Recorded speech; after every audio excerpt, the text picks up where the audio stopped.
કોઈ પણ શુભ કાર્યની શરૂઆત છે ને શ્રી સવાથી કરીએ.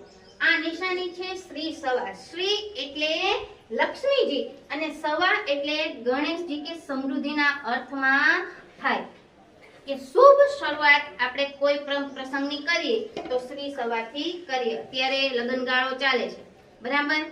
લગ્ન કંકોત્રી તમે જોજો એમાં નિશાન હશે. આને શું કહેશું? શ્રી સવા. હવે આપણે પા ભાગ છે એ જોવાનો છે.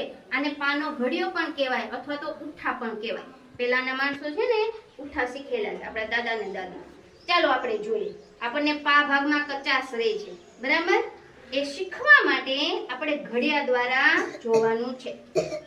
એક પા પા, બે પા અડધો, એટલે બે ભાગ.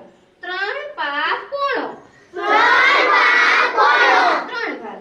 ચાર પા એક, પાંચ પા સવા, સવા એટલે એક આખું અને એક ભાગ એટલે સવા. જેમ શ્રી સવા આવ્યું એમ પાંચ ભાગ